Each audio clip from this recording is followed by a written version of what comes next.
Morning all. It's the food and sports blogger here.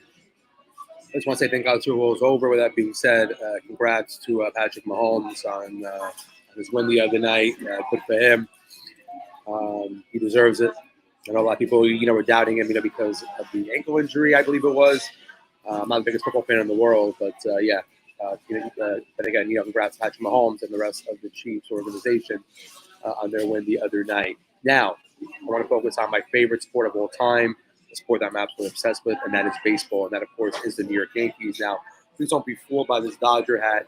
The Dodgers are my second favorite team, as, of course, they used to play here in New York, over in Brooklyn, now they're in LA. But you got the New York Yankees sweatshirt, baby. So there you go. And also, blue is my favorite color. So, I go figure. Anyways, I want to talk briefly about Brian Cashman, who's the GM, the general manager for the New York Yankees. A lot of his disturbing comments, or as I say, his disturbing comments that he made last week, saying that the Yankees were knocking on the door and they were so close, whatever that means. But Brian Cashman needs to grow up. This guy has just celebrated his 25th year in the Yankee organization. This guy is grandfathered, into the system. This guy doesn't care. For him to say that we were all so close is the most disturbing comment that I could think of. The Yankees have been in the same position now that they've been for the last 6 years since 2017. We literally find ourselves playing the Houston Astros in the ALCS, the American Championship Series, basically every single year. So for Cashman to basically say that we're all so close, and yet we find ourselves basically in the same position for the last 6 years, who is he to say that? And that clearly shows that he does not care. He doesn't. Now, I'm not calling Cashman and the rest of the Yankees front office cheap. By no means am I saying that at all. God forbid, I'm not saying that. But they could spend more. What about the left field situation? He couldn't re-sign Andrew Benintendi. He went to Chicago on a 5-year deal. What happened? Look, you signed Rodon. That's great. I love pitching. I think pitching is to baseball that the quarterback is to football. But the Yankees had to make more moves. We got swept last year to Houston. And the position that our Yankees are still currently in, please do allow me to say that I don't see us beating Houston in the ALCS. Now, hopefully I'm wrong. I better be wrong. But with the way how it looks right now, I don't think so. In order to win championships, you have to supplement on both ends. The Yankees have only supplemented on the defensive end in terms of their pitching. However, with regards to the offensive end, they haven't really done much. As I alluded to before, Benintendi's gone. You have Cabrera, Oswaldo Cabrera in left. Now, I love Cabrera. His ceiling is high. But you didn't really add much.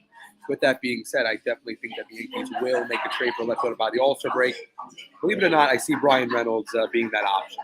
Right now, the reason why Reynolds is not coming to the Bronx is because the asking price for Reynolds is, it's quite high. Pittsburgh wants Volpe, Peraza, and Dominguez. I'm sorry, but you do not give up those three guys, in which I just went over. You do not do that. And I think that by the All-Star break, that Pittsburgh, again, they may not ask for all three. We shall see. But, guys, look, I don't know why Brian Cashman would make comments that we're all so close when, again, they haven't gotten past Houston. That's the biggest problem right now.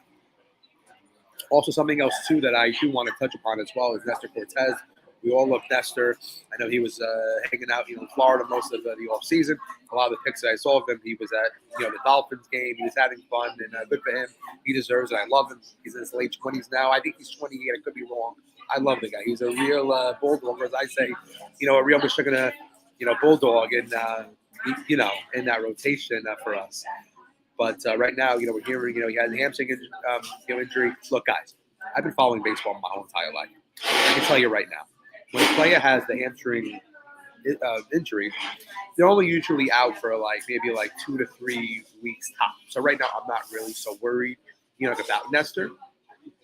But at the same time, hopefully this injury does not linger on because we need him. But on the bright side, it's always better when a player deals with his injuries now than compared to, in September time, closer to the playoff chase. So, look, I'm not really so worried, about Nestor. I'm really not. I'm going to try to be positive because we already have, Frankie Montas. That was another Montas, he's a bust. We'll talk about Montas, in other videos.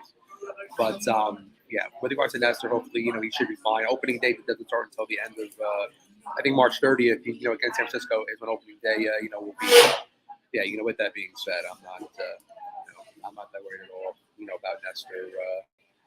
Like at all. So hopefully, he'll be okay. With that being said, spring training is this week. I believe the first spring training game will be next week. I think next Friday, and it cannot come soon enough. And, I'm really happy. The judge is back.